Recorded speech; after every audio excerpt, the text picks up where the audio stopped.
అదేవిధంగా నిర్మల్ జగిత్యాల నుండి వచ్చినటువంటి రైతులందరూ కూడా ఉన్నారు. వారందరితో కూడా మాట్లాడడం జరిగింది. చాలా ఘోరమైన విషయం ఏంటంటే కేంద్ర ప్రభుత్వం ఇక్కడికి వచ్చినప్పుడు బీజేపీ నుంచి నాయకులందరూ కూడా 15,000 మద్దతు ధర ఇస్తామని చెప్పి గొప్ప గొప్ప ప్రకటనలు చేసినారు. పసుపు బోర్డు ఏర్పాటు చేస్తామని చెప్పి ప్రకటన చేసినారు. కానీ ఆ దిశగా ఏమీ కూడా జరగనందుకు నిజంగా బాధగా ఉన్నది. పేరుకే ఒక గజెట్ ఇచ్చి పసుపు బోర్డు ఇచ్చిరు తప్పితే దానికి చట్టబద్ధత లేదు. దాంతో ఇప్పుడు ఏమవుతున్నది, రైతులకు ధర పడిపోయేటటువంటి పరిస్థితి ఉన్నది. ఒకవేళ పసుపు బోర్డు నిజంగా పార్లమెంట్లో బిల్లు పెట్టి పాస్ చేస్తే బయట దేశాల నుంచి వచ్చేటటువంటి నాసి రకం పసుపు దిగుమతిని తగ్గించుకోవచ్చు. దానివల్ల మన రైతులకు ఇక్కడ లాభం జరిగి ధర పెరిగేటటువంటి ఆస్కారం ఉంటుంది. అదేవిధంగా ఇక్కడ పసుపు పరిశ్రమలు పెట్టవచ్చు. దానివల్ల ఇంకా కూడా పసుపుకు రేట్ వచ్చేటటువంటి ఆస్కారం ఉంటుంది.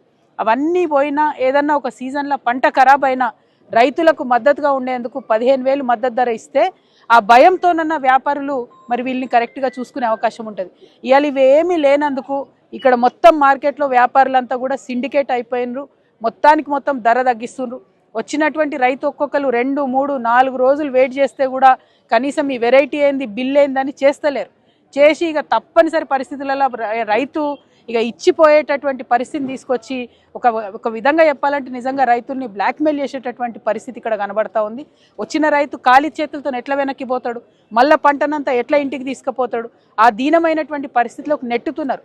మార్కెట్కి వచ్చిన రైతులు 3, 4 రోజులు ఇక్కడ వెయిట్ చేసి ఉండడం అన్నది నిజంగా చాలా దారుణమైనటువంటి పరిస్థితిని కూడా మనం చూస్తూ ఉన్నాం.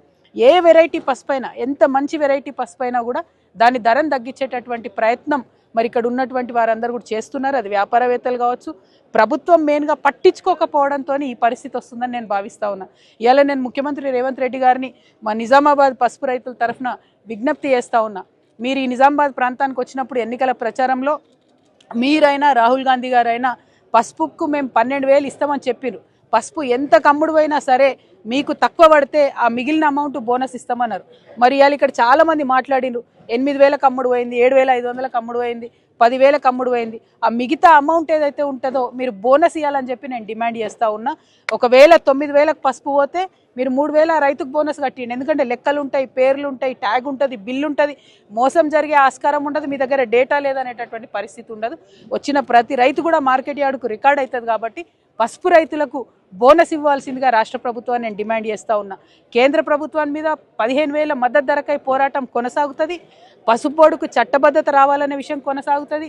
దిగుమతులు తగ్గియాలనే విషయం కూడా కొనసాగుతుంది. ఆ పోరాటం జరుగుతూనే ఉంటుంది. కానీ ఈ సీజన్లో ఇప్పుడు పసుపు వండించి మరి దీనస్థితిలో ఉన్నటువంటి పసుపు రైతులకు ఏదైతే తక్కువైందో అమౌంట్ దాన్ని ఖచ్చితంగా ఇచ్చే విధంగా రాష్ట్ర ప్రభుత్వం ముందుకు రావాలని చెప్పి నేను డిమాండ్ చేస్తూ ఉన్నా. మేము ఖచ్చితంగా రైతులకు కూడా పిలిపిస్తూ ఉన్నాం. ఈ రాష్ట్ర ప్రభుత్వం మొద్దు నిద్రపోతున్నది. ఇక్కడ వ్యాపారులంతా సిండికేట్ అయి రైతుల్ని మోసం చేస్తుంటే చూసుకుంటూ కూర్చున్నారు తప్పితే రేట్ను పెంచే పరిస్థితి లేదు. మళ్ళీ శివరాత్రి దాటిపోతే మహారాష్ట్ర నుంచి ఇంకా పసుపు వస్తుందని చెప్తున్నారు. మహారాష్ట్ర నుంచి కూడా పసుపు మన మార్కెట్కి వస్తే ఇక మొత్తానికి మొత్తం మన తెలంగాణ పసుపు రైతులు ధర కంప్లీట్గా తగ్గిపోయి ఆగమయ్యే పరిస్థితి ఉంటుంది. కాబట్టి నేను రైతులందరినీ కూడా కోరుకుంటా ఉన్నాను, వేడుకుంటా ఉన్నాను. ఇక పోరాటం చేసేటటువంటి సమయం ఆసన్నమైంది. మనం 1వ తారీఖు, 2వ తారీఖు, 3వ తారీఖు మనందరం అనుకొని ఒకరోజు కలెక్టరేట్ దిగ్బంధనం పెడదాం. ఆ లోపల కనుక ప్రభుత్వం దిగి రాకపోతే ఖచ్చితంగా మా నిజామాబాద్ జిల్లా కలెక్టరేట్ని ముట్టడిస్తాం.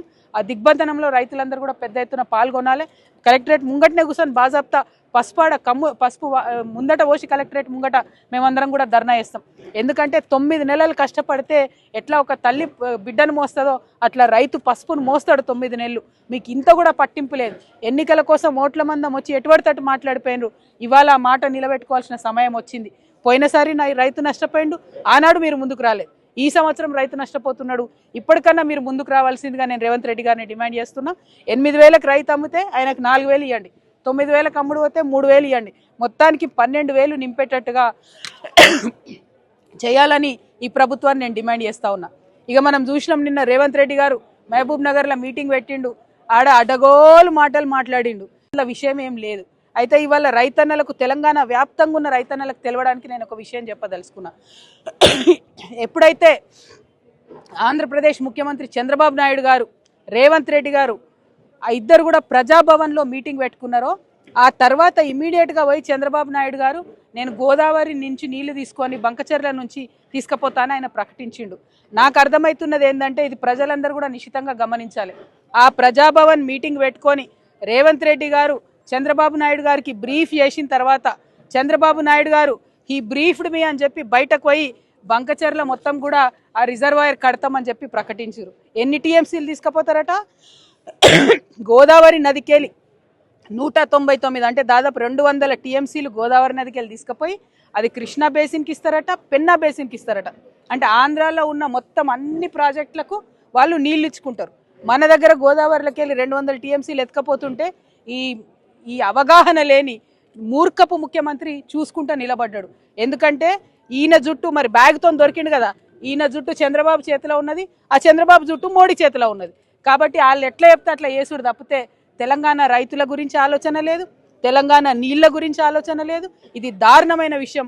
నేను ముఖ్యమంత్రి గారిని సవాల్ చేస్తా ఉన్నా, నిజంగా మీరు తెలంగాణ హితం కోరేటటువంటి ముఖ్యమంత్రి అయితే ఎందుకు ఉత్తరం రాస్తలేవు కేంద్రానికి?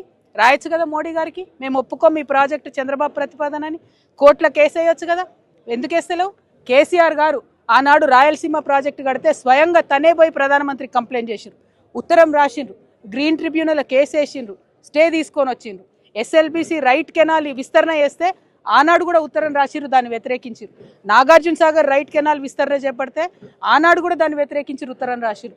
పోతిరెడ్డిపాడు హెడ్ రెగ్యులేటర్ విస్తరణ చేపడితే ఆనాడు కూడా దాన్ని వ్యతిరేకించారు, ఉత్తరం రాసిర్రు, ప్రధానమంత్రి దగ్గర పోయినరు. మరి నువ్వెందుకు పోతలేవు చంద్రబాబు నాయుడుకు వ్యతిరేకంగా? నీకు తెలంగాణ రైతుల కంటే ఎక్కువ ప్రేమ చంద్రబాబు నాయుడు మీద ఉన్నదా? గురుదక్షిణ చెల్లించుకుంటున్నారా? మా తెలంగాణ రైతుల ఉసురు తీసి మా కృష్ణా గోదావరి జలాల్లో వాటాను తీసి చంద్రబాబు నాయుడుకు మీరు గురుదక్షిణ చెల్లించుకుంటున్నారా అని ఇవాళ రేవంత్ రెడ్డి గారిని నేను ప్రశ్నిస్తూ ఉన్నాను. మీరు కనుక చిత్తశుద్ధి ఉంటే, తెలంగాణ ముఖ్యమంత్రి మీరు నిజంగా ఈ రైతుల మంచిని కోరుకుంటే ఇమీడియట్గా కేంద్ర ప్రభుత్వానికి లెటర్ రాయాలి. ఆ 200 టీఎంసీల నీళ్లు తీసుకుపోవడానికి ఒప్పుకోము. ఎట్ ఎనీ కాస్ట్ తెలంగాణ రైతాంగం అంతా కూడా మీ మీద ఉద్యమం చేస్తుంది. మీ చిత్తశుద్ధిని, మీ నిజాయితీని నిరూపించుకోవాలంటే ఇమీడియట్గా మీరు కేంద్రానికి కంప్లైంట్ చేయండి, అవసరమైతే కోర్టుకు పోండి, ఆ ప్రాజెక్టులను ఆపండి. ఇక్కడ తక్షణ సమస్య మా నిజామాబాద్ పసుపు రైతుల సమస్య. మళ్ళీ ఒకసారి మేము ముఖ్యమంత్రి గారికి హెచ్చరిక చేస్తూ ఉన్నాం, మేము 1వ తారీఖు మార్చి వరకు సమయం ఇస్తాం, అంటే దాదాపు ఒక వారం ఉన్నది. అంత లోపల మీరు చెప్పినట్టే, మేమేం కొత్తగా అడుగుతలేం, మీరే చెప్పిండ్రు ఎంతకన్నా అమ్ముడు అని పసుపు 12,000 నింపుతాం రైతులకు అన్నారు. ఇవాళ 8,000 అమ్ముడు పోతే 4,000 ఇవ్వండి, 9,000 అమ్ముడు పోయిన రైతుకు 3,000 ఇవ్వండి, 11,000 పసుపు అమ్ముడు పోతే వాళ్ళకు 1,000 యాడ్ చేయండి. ఏం చేస్తారో చేయండి, కానీ 12,000 మనకు రైతులకు వర్కౌట్ అయ్యేటట్టుగా బోనస్ ప్రకటించాలని డిమాండ్ చేస్తున్నాం. లేదంటే మాత్రం మార్చి 1వ తారీఖు నాడు పెద్ద ఎత్తున భారీగా కలెక్టరేట్ ముంగట రైతులందరం కూడా కలిసి మరి ధర్నా చేస్తామని చెప్పి తెలియజేస్తా ఉన్నాను. రైతులను ఆదుకోవాలని కూడా ప్రభుత్వాన్ని డిమాండ్ చేస్తున్నాను. Thank you. జై తెలంగాణ, జై తెలంగాణ.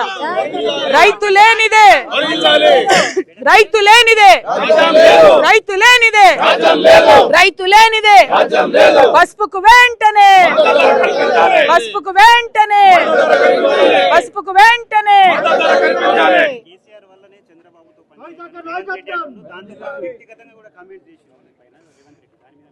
ఆయనకు వ్యక్తిగతంగా కమెంట్ చేసాడు తప్ప ఇంకో పనేముందే? నోరు ఉంది కదా అని మాట్లాడే ఎటు పడతాటు.